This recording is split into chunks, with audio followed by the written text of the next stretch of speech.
नमस्कार दोस्तों, sunrise CSC YouTube channel पर आप सभी का स्वागत है।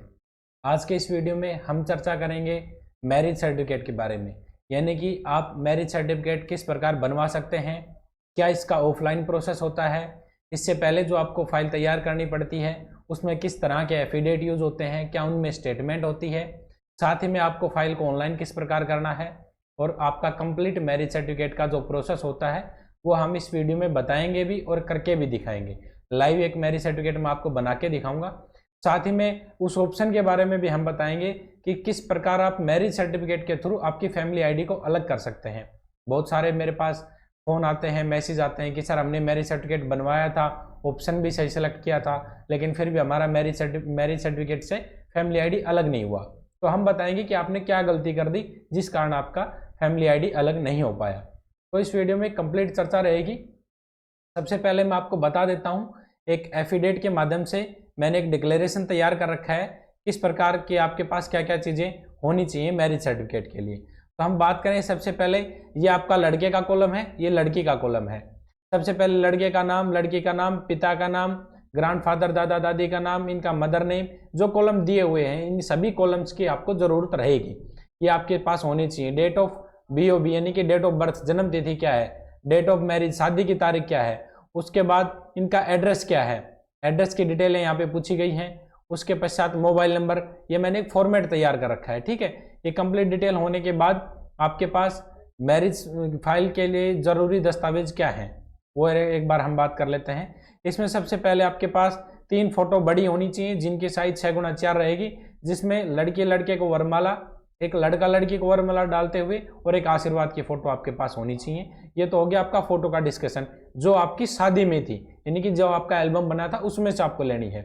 उसके पश्चात 2 फोटो 3x2 की छोटी ज्वाइंट लड़का एंड लड़की की, यानी कि ये जो फोटो है आपसे मांगी गई है 3x2 की ज्वाइंट फोटो जो आपकी छोटी है वो आपकी करंट की होनी चाहिए, ना कि आपकी शादी की। अभी शादी के बाद जब आप मैरिज सर्टिफिकेट के लिए आवेदन कर रहे हैं तो एक करंट की फोटो होनी चाहिए। उसके पश्चात लड़का एंड लड़की का आधार कार्ड, 10वीं की सर्टिफिकेट की फोटोकॉपी, आधार कार्ड होना चाहिए आपके पास। साथ में जो 10वीं की सर्टिफिकेट है वो आपकी जन्म तिथि के प्रमाण के लिए लिया गया है। यदि कोई कैंडिडेट आदि अनपढ़ है या फिर उसके पास 10वीं की सर्टिफिकेट अवेलेबल नहीं है, वो यहाँ पे बर्थ सर्टिफिकेट भी लगा सकता है, यानी कि जन्म प्रमाण पत्र। 10वीं की सर्टिफिकेट का मतलब केवल यही है कि जो आपकी जन्म तिथि का जो प्रूफ है कि आपकी उम्र शादी के लिए हो गई या नहीं है, केवल उसी के लिए आपका 10वीं का सर्टिफिकेट चाहिए। दोनों तरफ फैमिली आईडी तथा दोनों तरफ राशन कार्ड। राशन कार्ड यानी कि जो आपका एड्रेस का प्रूफ, आपका एड्रेस का प्रमाण देता हो, उसके लिए आपका राशन कार्ड मांगा गया है। साथ में आपकी दोनों की फैमिली आईडी। फैमिली आईडी की जरूरत हरियाणा में कोई भी कार्य यदि आप करते हैं तो फैमिली आईडी होना मैंडेटरी है। यदि इस केस में स्पाउस, आपकी पति या पत्नी राजस्थान या फिर हरियाणा के अदर स्टेट का है तो केवल उनको यहाँ पे राशन कार्ड ही देना होगा, फैमिली आईडी की आवश्यकता नहीं है, क्योंकि उनका फैमिली आईडी बना हुआ नहीं है। यदि हम बात करें राजस्थान में भामाशाह कार्ड वगैरह की तो कुछ भी नहीं चलेगा, आपका राशन कार्ड ही मैंडेटरी है। बिहार, यूपी कोई भी स्टेट हो, आपका राशन कार्ड ही मैंडेटरी है, यहाँ पे राशन कार्ड रहेगा। हरियाणा का केस है तो राशन कार्ड और फैमिली आईडी दोनों मैंडेटरी हैं। गवाह की आईडी की फोटोकॉपी, यानी कि जो भी आप 2 गवाह बनाएंगे इस मैरिज में, जो आपके परिवार से अलावा होंगे, 2 आपके परिवार के सदस्य की जरूरत होती है। लड़का की तरफ से माता पिता या लड़की की तरफ से माता या पिता, दोनों में से एक दोनों तरफ से आपको चाहिए होगा। और 2 गवाह आपके, यदि आप लड़के की साइड से मैरिज रजिस्ट्रेशन करवा रहे हैं तो लड़के की तरफ से होने चाहिए, और लड़की की साइड से यदि आप मैरिज रजिस्ट्रेशन करवा रहे हैं तो लड़की की साइड से 2 गवाह होने चाहिए, जिसमें आपका एक लंबड़दार, पंच या सरपंच सम्मिलित हो सकता है, एक गाँव का कोई भी सदस्य हो सकता है। दूसरी बात मैं आपका डाउट क्लियर कर देना चाहता हूं, आप चाहे लड़की की साइड से मैरिज रजिस्ट्रेशन करवा सकते हैं, यानी कि मान लीजिए लड़की अटेली ब्लॉक की है तो लड़की भी रजिस्ट्रेशन करवा सकती है अटेली तहसील में। यदि लड़का अटेली क्षेत्र का है तो लड़का भी करवा सकता है। ये कहीं मैंडेटरी नहीं है कि जहां लड़का है वहीं आपका मैरिज रजिस्ट्रेशन होगा, आप जहां चाहें वहां मैरिज रजिस्ट्रेशन करवा सकते हैं। मान लीजिए लड़की की शादी राजस्थान में हुई है तो राजस्थान में भी मैरिज रजिस्ट्रेशन करवा सकती है। यदि वो हरियाणा में करवाना चाहे, लड़की हरियाणा की है तो हरियाणा में भी उसका मैरिज का रजिस्ट्रेशन हो जाएगा, ठीक है। तो मैरिज रजिस्ट्रेशन के बारे में आपका कोई डाउट नहीं होना चाहिए। उसके पश्चात लंबड़दार की आईडी की फोटोकॉपी, लड़के की तरफ से आने वाला माता पिता की आईडी की फोटोकॉपी, यानी कि जो आपका लड़का है लड़की जो भी है उसके माता पिता जो भी आएंगे, मैंने आपको बता दिया था, माता पिता में से किसी एक की आईडी प्रूफ आपको चाहिएगा। लड़की की तरफ से आने वाले सेम वही पॉइंट, लड़का और लड़की की तरफ से दोनों का शादी कार्ड, यानी कि लड़का और लड़की जो भी है उनका दोनों का तरफ से शादी का कार्ड होना चाहिए। शादी के कार्ड में जितने भी पेज आपके अंदर के होते हैं जिसमें डिटेल्स होती है वो भी जरूरी है, और जो बाहर जो पेज होता है जिस पर डिटेल होती है, दोनों चीजें आपकी जरूरी है। तो ये तो बात होगी हमारी डॉक्यूमेंट्स की। अब हम बात कर लेते हैं कि जो आपका एफिडेविट की जो जरूरत पड़ती है, एफिडेविट वगैरह आपको यहाँ पे क्या तैयार करने पड़ेंगे। तो ये हमारा पहला एफिडेविट है। इसमें देखिए यहाँ पे मैं कंप्लीट दे देता हूँ आपको। ये जो स्टेटमेंट यदि तैयार करनी है तो आप इसका स्क्रीनशॉट ले लीजिए। ये आपका पहला पेज रहेगा जिसमें आपको तैयार करनी है श्रीमान तहसीलदार साहब विवाह पंजीकरण अटेली, जो भी ये फॉर्मेलिटियां हैं ये आपको लिखे होते हैं। निवेदन है कि मैं जो आपका रजिस्ट्रेशन करवा रहा है वो कैंडिडेट, फिर उसका पिता, उसका गाँव का नाम, मेरी शादी जो लड़की है उसका नाम, मेरी शादी की दिनांक इस पे, फिर आपका लड़की का नाम, फिर लड़की के पिता का नाम, फिर उसका गाँव, और फिर यहाँ पे उसकी एड्रेस डिटेल सब दी हुई है। ये आपका जो कंप्लीट कॉलम है डिटेल का कॉलम है। जो एप्लीकेंट है वो ऊपर आएगा, उसका जो स्पाउस है पति या पत्नी है वो नीचे आएगा, दोनों का गांव का एड्रेस और शादी की दिनांक आएगी। उसके बाद निवेदन ये सेम रहेगा। प्रार्थी में जो कैंडिडेट एप्लीकेंट है यानी कि जिसकी तहसील में रजिस्ट्रेशन हो रहा है, चाहे वो लड़की हो चाहे वो लड़का हो, उसकी डिटेल यहाँ पे आएगी, प्रार्थी रहेगा। ठीक है, पहली बात तो ये होगी। दूसरा, आपको ये जो कॉर्नर आप खाली दे कर रहे हैं यहाँ पे जो आपकी 3x2 की जो फोटो मैंने बताई थी लड़का और लड़की की करंट की, वो फोटो यहाँ पे पेस्ट करनी पड़ेगी, और दो फोटो के ऊपर दोनों के क्रॉस साइन होंगे, लड़के के भी और लड़की के भी, दोनों के क्रॉस साइन आपको यहाँ करने हैं। जो प्रार्थी का कॉलम दिया गया है, प्रार्थी के कॉलम में भी दोनों के साइन होंगे, लड़का और लड़की दोनों के साइन यहाँ पे ऐसे ऐसे आपको दोनों के साइन करवाने हैं। ठीक है, यह हो गया आपका फर्स्ट का। अब हम बात करते हैं सेकंड एफिडेविट की। सेकंड आपका क्या रहेगा, ये जो आपका मैंने फॉर्मेट दिखा रखा है यहाँ पे, फॉर्मेट ये आपका सेम ही रहेगा, सेम फॉर्मेट आपको यहाँ पे तैयार करना है। ठीक है, तो यहाँ पे ऊपर लिखा हुआ है फॉर्म नंबर 1 वगैरह वगैरह, ये आपको सेम रखना है, इसमें कोई दिक्कत नहीं है। ठीक है, उसके पश्चात मैं थोड़ा सा इसको स्क्रॉल कर देता हूँ, जिसको स्क्रीनशॉट लेना हो वो स्क्रीनशॉट ले सकता है, कोई इश्यू नहीं है।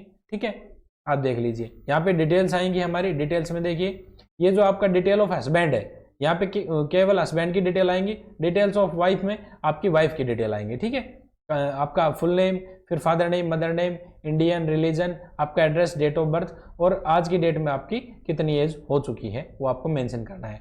सेम डिटेल यहाँ पे आपको वाइफ की मेंशन करनी है। पहला कॉलम हस्बैंड का हो गया, फिर आपका वाइफ का हो गया। कॉलम इधर उधर हो जाए कोई दिक्कत वाली बात नहीं है, लेकिन ये डिटेल आपको डालनी है। डेट ऑफ मैरिज में आपकी मैरिज की जो शादी थी, शादी की जो दिनांक थी वो आपको डालनी है। Place of marriage, place of marriage में अब आपको यहाँ पे गलती नहीं करनी है। प्लेस ऑफ मैरिज में जहां पे लड़की का गांव है, क्योंकि लड़के की बारात जाती है लड़की के घर पे, तो शादी जो आपकी होती है वो आपकी लड़की के घर पे होती है। अब इसमें देखिए प्लेस ऑफ मैरिज आपका काउंट हो गया, क्योंकि लड़की का जो गांव है वो आपको डालना है। यदि आपकी शादी किसी मैरिज प्लेस में हुई है तो आपको वहां पे मैरिज प्लेस का ही नाम डालना है, ना कि लड़के के गाँव का नाम। बाकी इसमें कोई इश्यू नहीं है, आप दोनों जगह डाल सकते हैं। मैरिज प्लेस डालेंगे वो बेटर रहेगा, उसमें कोई गलती नहीं रहेगी, कलर का आपकी गलती नहीं निकाल पाएगा।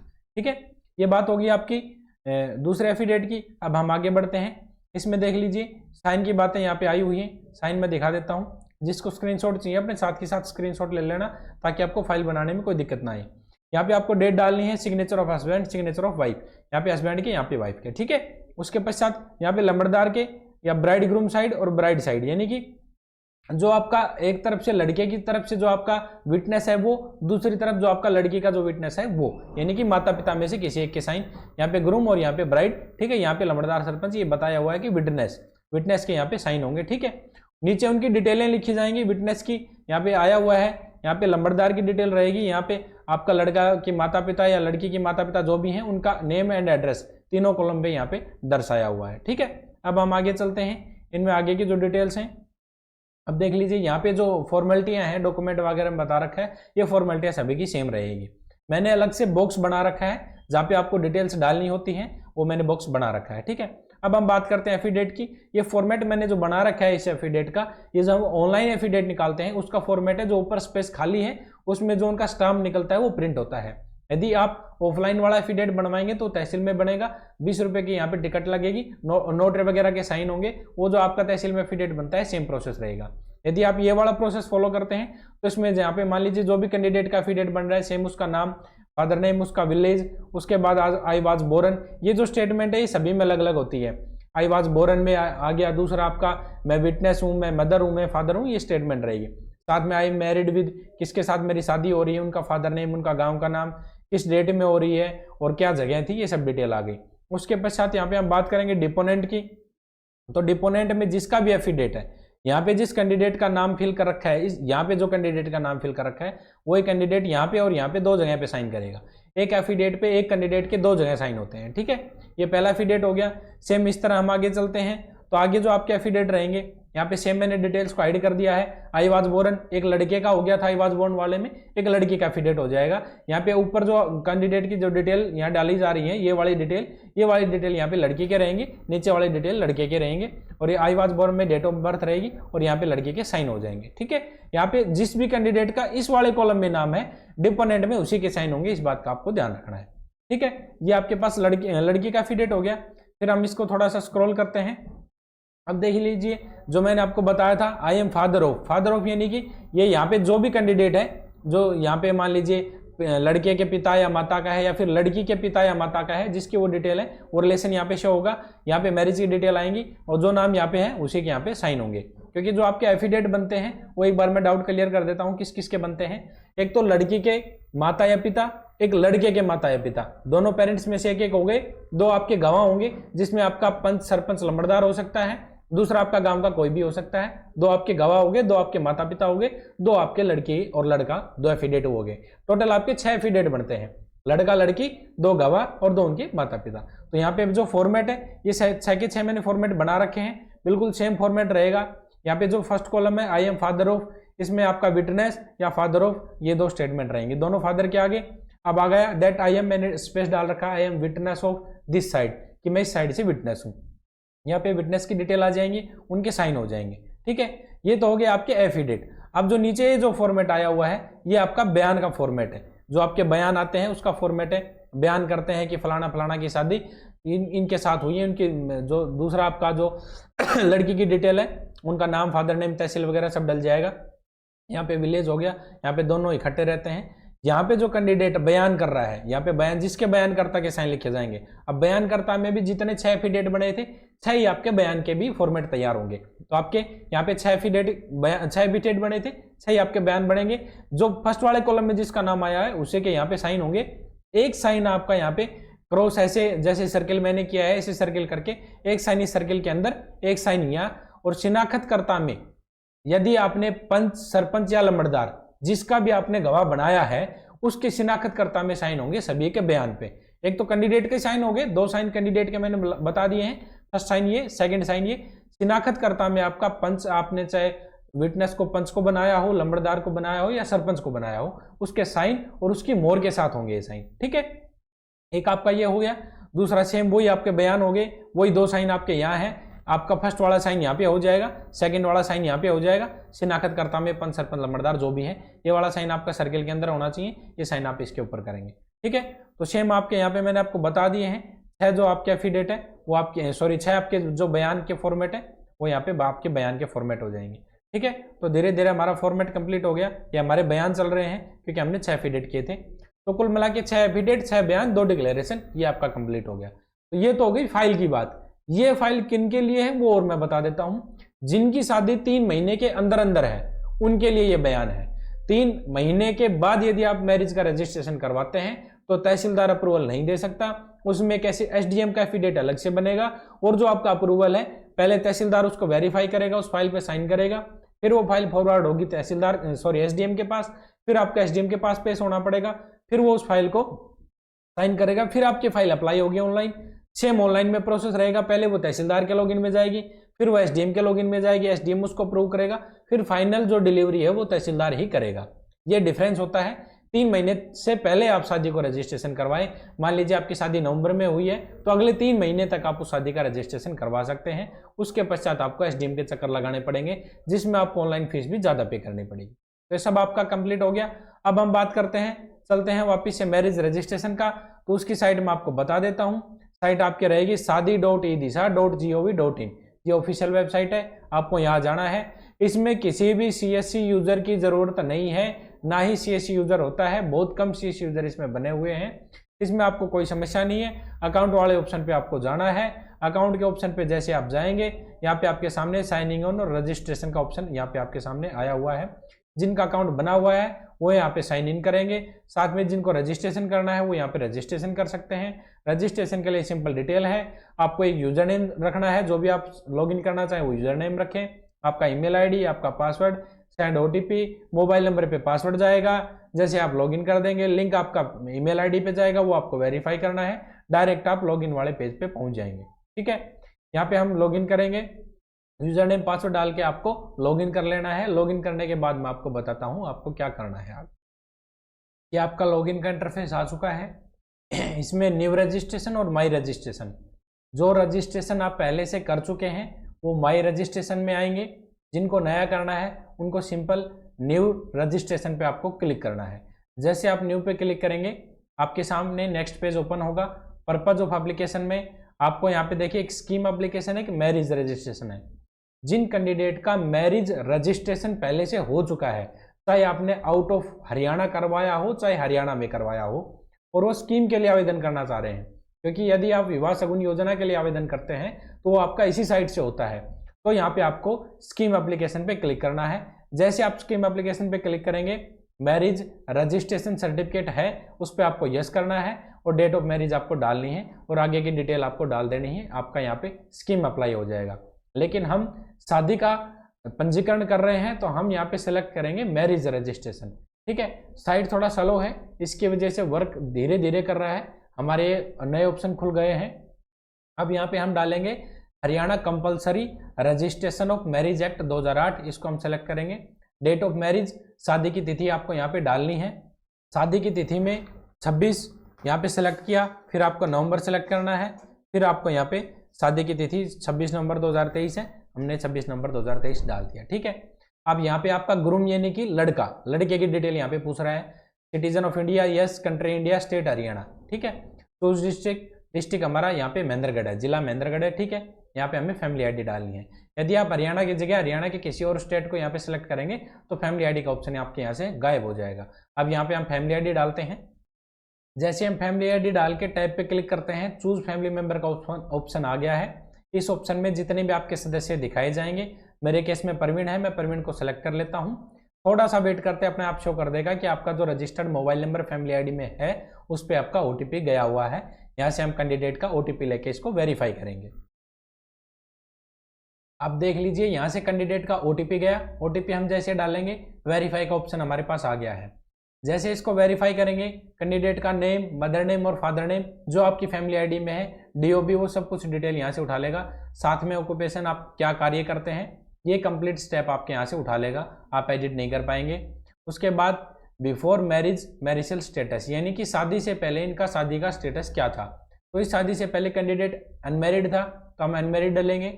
यहाँ पे नॉट मैरिड का ऑप्शन आया हुआ है। यदि इससे पहले मैरिड या डिवोर्स या विडोवर था वो अपने हिसाब से आप डाल सकते हैं। यहाँ पे मैंने नॉट मैरिड कर दिया।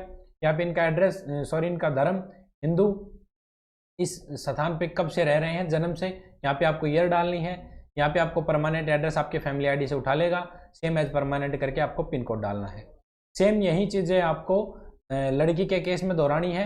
आपका जो डिस्ट्रिक्ट करेंगे, फैमिली आईडी डालेंगे, कंप्लीट डिटेल यूं की यूं यहाँ से उठा लेगा। ये सब डिटेल डाल के आपको सबमिट करनी है। तो एक कैंडिडेट की सब डिटेल डाल के मैं सबमिट करके आपको नेक्स्ट पेज पे लेके चलता हूँ।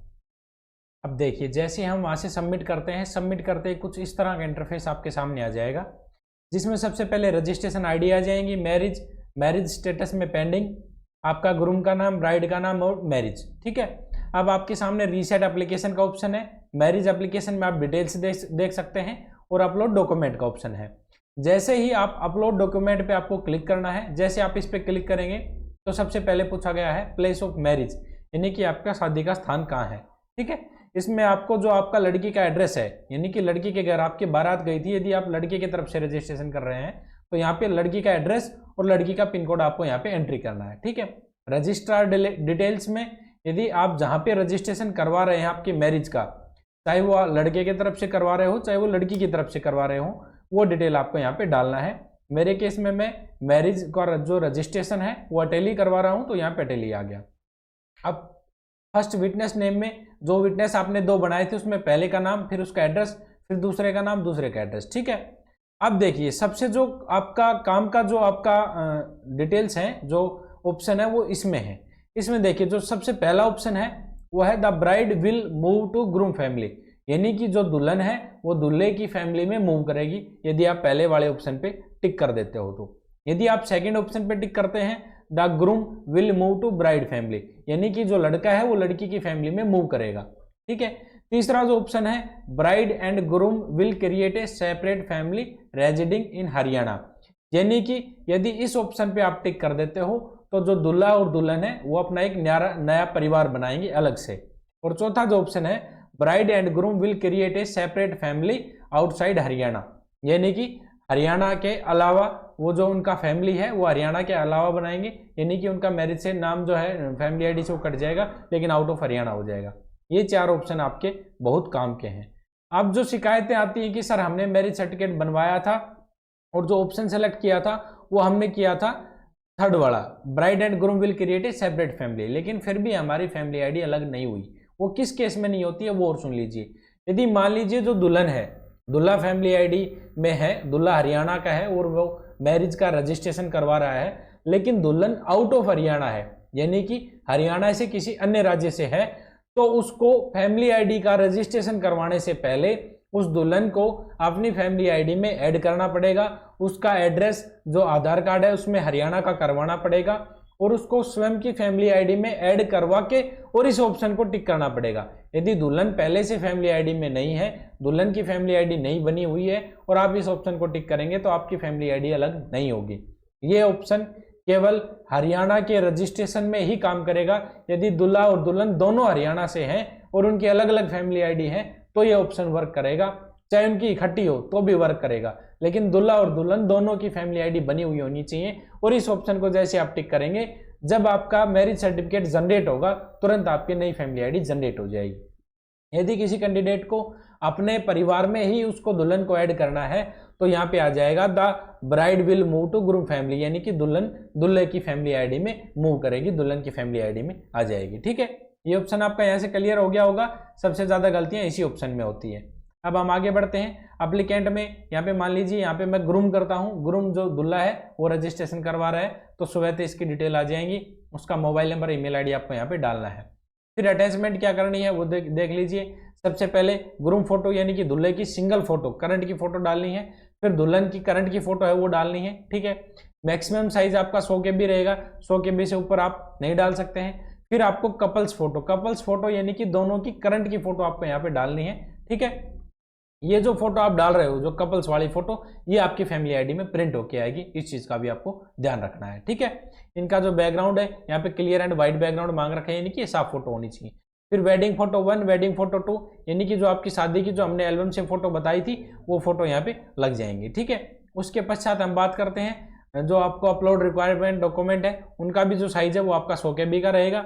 उसमें देखिए सबसे पहले एज, ग्रूम एज प्रूफ, इसमें ग्रूम का एज का प्रूफ लगेगा, स्कूल सर्टिफिकेट, बर्थ सर्टिफिकेट या फिर सेल्फ डिक्लेरेशन भी लगा सकते हैं। यदि ए और बी दोनों केस आपके पास अवेलेबल नहीं है तो यहाँ से हम स्कूल सर्टिफिकेट लगा देते हैं, सेम दुल्हन का स्कूल सर्टिफिकेट लगा देते हैं। फिर एड्रेस प्रूफ में आप चाहो तो वोटर आईडी भी लगा सकते हो या फिर राशन कार्ड सबसे बेटर रहता है, या फिर आप डोमिसाइल ड्राइविंग लाइसेंस जो भी आपके पास अवेलेबल है लगा सकते हैं। मेरे केस में राशन कार्ड लगा रहा हूँ। सेम ऑप्शन यहाँ पे दुल्हन के हैं, उसका भी राशन कार्ड लगा देता हूँ। Choose proof of marriage, declaration venue of marriage और यहाँ पे ज्वाइंट डिक्लेरेशन। तो हम मेरे केस में ज्वाइंट डिक्लेरेशन सेलेक्ट कर लेते हैं। जो फर्स्ट पेज हमारा था जिसमें दोनों के साइन थे, दोनों के फोटो थी, वो पेज हम यहाँ पे अपलोड करेंगे। ये डॉक्यूमेंट कंप्लीट अपलोड करके आपको सिंपल सेव पे क्लिक करना है। एक बार कैंडिडेट की मैं डिटेल्स डाल देता हूँ। अब देखिए जैसे ही आप वहाँ से डॉक्यूमेंट अपलोड कर देते हैं, अपलोड डॉक्यूमेंट के स्टेप पे, तो आप डायरेक्ट इसी पेज पे रिडायरेक्ट हो जाएंगे वहाँ से सबमिट होने के पश्चात। अब आपका जो मैरिज स्टेटस है वो आपका अप्लाइड है और यहाँ पे ग्रूम और ब्राइड के नाम आए हुए हैं। पेमेंट आपका अनपेड है, ठीक है। यहाँ से भी आप रीसेट कर सकते हैं या फिर व्यू डिटेल एंड पेमेंट का ऑप्शन आपके सामने आया हुआ है। जैसे ही आप इस पर क्लिक करेंगे, क्लिक करते ही साइट थोड़ा सा स्लो जरूर है। इसमें जो भी डिटेल्स आपने डाली थी वो कंप्लीट डिटेल्स आपके सामने आ जाएंगी। यहाँ से आप प्रिंट फॉर्म भी कर सकते हैं या फिर आप पेमेंट के बाद भी प्रिंट कर सकते हैं। इसको हम धीरे धीरे स्क्रॉल करेंगे। कंप्लीट डिटेल यहाँ पे दिखाया हुआ है। ग्रूम एंड ब्राइड की जो डिटेल आपने डाली थी, एड्रेस जो आपने डाला था, किस रजिस्ट्रार में आप मैरिज रजिस्ट्रेशन कर रहे हैं, प्लेस ऑफ मैरिज क्या है, विटनेस की डिटेल क्या है, और जो आपने फैमिली आईडी अलग करने का जो ऑप्शन चूज किया था, जो डॉक्यूमेंट आपने अपलोड किए थे, फिर अप्लीकेंट डिटेल की अप्लाई कौन कर रहा है, कंप्लीट डिटेल आ गई। अब बिल्कुल नीचे देखिए पेमेंट डिटेल में आपका अनपेड आया हुआ है, ठीक है। यहाँ से हमें क्लिक करना है, I confirm that the above data has been verified and is correct, proceed payment. इस पे हम जैसे टिक करेंगे तो आपके सामने जो पेमेंट का जो प्रोसेस है उसका पेज आपके पास रिडायरेक्ट हो जाएगा। यहाँ पे सिटी नेम आया हुआ है, रूरल वगैरह। अब हम 3 महीने के अंदर अंदर मैरिज को रजिस्ट्रेशन कर रहे हैं तो आपको 300 रुपये फीस लग रही है। आप इससे ज़्यादा करें, सॉरी 100 रुपये फीस लग रही है, और आप 3 महीने के बाद करते हैं तो फीस आपकी बढ़ के 300 रुपये हो जाती है। यहाँ से आपके पास एग्रीगेटर दिए हुए हैं, आप किसी से भी फीस काट सकते हैं। हमने किसी एक बैंक को सिलेक्ट कर लिया और पे पे हमने इसको क्लिक कर लिया है।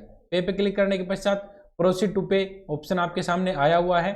अब ये जो आपका पेज है वो रिडायरेक्ट हो जाएगा हरियाणा की ईग्रास की वेबसाइट पे। हरियाणा की जो भी फीस कटती है वो ईग्रास साइट से कटती है, ठीक है।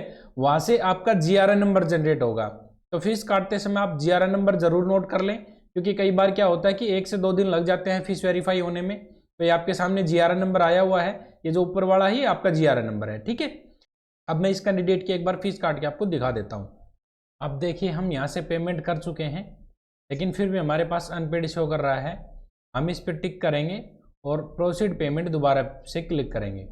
बहुत सारे केसेस में तो आपका प्रोसीड पेमेंट करते ही यहाँ से शो कर देता है कि आपकी पेमेंट पहले से हो चुकी है, लेकिन कभी कभी इसमें दिक्कत आ जाती है तो आपको 1 दिन का वेट करना पड़ेगा। जो आपकी पेमेंट्स की डिटेल है वो यहाँ वेरीफाई हो जाएंगी।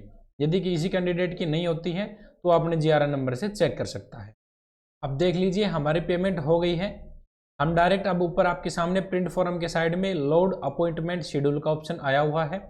सिंपल आपको इस पर टिक कर देना है और जो आपका अपॉइंटमेंट है वो आपको यहाँ पे सिलेक्ट करना है।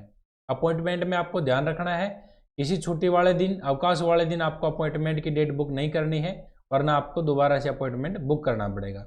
अब देखिए जैसे आप होम पेज पर आएंगे, पेमेंट स्टेटस आपका पेड हो गया है, आपको डायरेक्ट बुक अपॉइंटमेंट के ऑप्शन पे क्लिक करना है। जैसे हम बुक अपॉइंटमेंट के ऑप्शन पे क्लिक करेंगे तो कुछ इस तरह का इंटरफेस आपके सामने आएगा। इसमें देखिए आपका अपॉइंटमेंट पे आपको कैलेंडर पे सेलेक्ट करना है। जैसे आप इस पे सेलेक्ट करेंगे तो जो ग्रीन आपका दिखाया हुआ है, तो इसमें देखिए आपका जो जनवरी का है, जनवरी में आपका अपॉइंटमेंट नहीं हो सकता है, डायरेक्ट फरवरी का ही आया हुआ है। जो लेटेस्ट अपॉइंटमेंट आपका अवेलेबल हो सकता है वो यहाँ पे शो हो रखा है, तो हम डायरेक्ट इसका 1 फरवरी का अपॉइंटमेंट ले लेते हैं और इसको सबमिट कर देते हैं। सबमिट करते ही जो आपका 1 फरवरी का अपॉइंटमेंट है यहाँ से कन्फर्म हो जाएगा। आपको यस पे क्लिक करना है। यस पे क्लिक करते ही आपका डाटा सेव हो जाएगा और जो आपका अपॉइंटमेंट शेड्यूल है वो 1 फरवरी का आपका यहाँ से डन हो जाएगा। अब देखिए हमारे सामने आ चुका है appointment success, do you want to apply for scheme. इसमें चाहे आप यस करें चाहे नोट ना करें कोई इशू नहीं है। जो कैंडिडेट स्कीम के लिए अप्लाई करना चाहता है यहाँ से यस कर सकता है, या फिर जिस कैंडिडेट ने अभी तक अप्लाई नहीं किया है या फिर वो बाद में अप्लाई करना चाहता है, तो जब आपकी मैरिज सर्टिफिकेट जनरेट हो जाएगी उसके पश्चात भी आपके सामने जो आपका स्कीम का अप्लाई करने का जो प्रोसेस है वो आपके सामने आ जाएगा। यहाँ से आपको स्कीम्स पर क्लिक करना है। अगर रीशेड्यूल करना चाहे तो नीचे ऑप्शन आया हुआ है, मैरिज एप्लीकेशन देखना चाहे तो यहाँ से देख सकता है, ठीक है। अब इसमें देख लीजिए ग्रूम और ब्राइड की डिटेल आपके सामने आई हुई है। यहाँ पे सभी चीज़ें हैं, जो मदर्स का अकाउंट वेरीफाई है, इनकी इनकम वेरीफाई है, ठीक है, इनकी कंप्लीट डिटेल यहाँ पे आई हुई है। हम जैसे सबमिट करेंगे उसके नीचे आपके सामने डिटेल्स आ जाएंगी कि आपको किस स्कीम के लिए अप्लाई करना है। हम एक बार इसको सबमिट कर देते हैं, लेकिन अभी हमारा मैरिज सर्टिफिकेट नहीं बना है तो आपको वेट करना पड़ेगा। इसमें आ गया कि आर यू श्योर, कि आप श्योर हैं कि आपको अप्लाई करना है। स्कीम सक्सेसफुली सेव्ड, कि आपकी जो स्कीम है वो सक्सेसफुली सेव हो चुकी है। इसमें जो इनकम का जो क्राइटेरिया है उसके ब्याह पे आपकी स्कीम अपने आप चूज हो जाती है। तो यहाँ पे आया हुआ है विवाह शगुन योजना के लिए आप अप्लाई कर सकते हैं। इसमें आपकी अलग अलग कैटेगरी आई हुई है। यदि वर या वधु में से कोई एक दिव्यांग है तो आप इसको अप्लाई करेंगे। यदि वधु के परिवार की आय 80 से कम है तो आप इसको अप्लाई करेंगे। यदि वर या वधु दोनों दिव्यांग है तो इसको करेंगे। विधवा और विधवा निराश्रित के लिए ये है, SC/DNT के लिए ये है, ठीक है। इसमें आपका पैसे भी दिखाए हुए हैं, कितने पैसे आपको मिलेंगे। तो जो आपका एलिजिबल है सिंपल आपको उस पर टिक करके सबमिट कर देना है। सबमिट करते यहाँ से आपकी जो स्कीम है वो अप्लाई हो जाएगी। मैंने शुरुआत में भी एक ऑप्शन बताया था, वहाँ से भी आप डायरेक्ट स्कीम के लिए अप्लाई कर सकते हैं, ठीक है। उसके अलावा जो कैंडिडेट का अपॉइंटमेंट हमने 1 फरवरी का डाल दिया है, 1 फरवरी का अपॉइंटमेंट से पहले कैंडिडेट को जो फाइल तैयार करी है वो और उसको लड़का और लड़की को जाना पड़ेगा और वहाँ पे आपको फाइल की जो हार्ड कॉपी है वो आपको वहाँ पे सबमिट करवानी पड़ेगी। आप चाहो तो 1 से पहले भी सबमिट करवा सकते हैं, कभी भी आप अलग से फाइल सबमिट करवा सकते हैं। फिर जब 1 तारीख होगी उस तारीख में क्लर्क आपको अपने आप अप्रूव कर देगा और जो आपका मैरिज रजिस्ट्रेशन है वो कंप्लीट हो जाएगा और मैरिज सर्टिफिकेट आपकी जनरेट हो जाएगी। यदि इसके बाद भी किसी कैंडिडेट का कोई डाउट है तो हमें हमारे जो नीचे मोबाइल नंबर दिए हुए हैं इस पर कॉन्टैक्ट कर सकता है, व्हाट्सएप पे मैसेज कर सकता है या नीचे कमेंट कर सकता है। अटेली ब्लॉक में यदि किसी कैंडिडेट को मैरिज रजिस्ट्रेशन करवाना है तो हमसे संपर्क करें। हम मैरिज रजिस्ट्रेशन का पूरा कंप्लीट फाइल, ऑनलाइन प्रोसेस सब कुछ अपने ब्याह पे करते हैं। बिल्कुल अच्छे से आपके मैरिज सर्टिफिकेट का कार्य किया जाएगा। मैरिज सर्टिफिकेट आपको बना के दी जाएगी केवल अटेली ब्लॉक के लिए। अटेली ब्लॉक से बाहर वाले कैंडिडेट अपना उनका जो तहसील पड़ता है वहाँ जरूर बनवाएं। आज की वीडियो में इतना ही। धन्यवाद दोस्तों।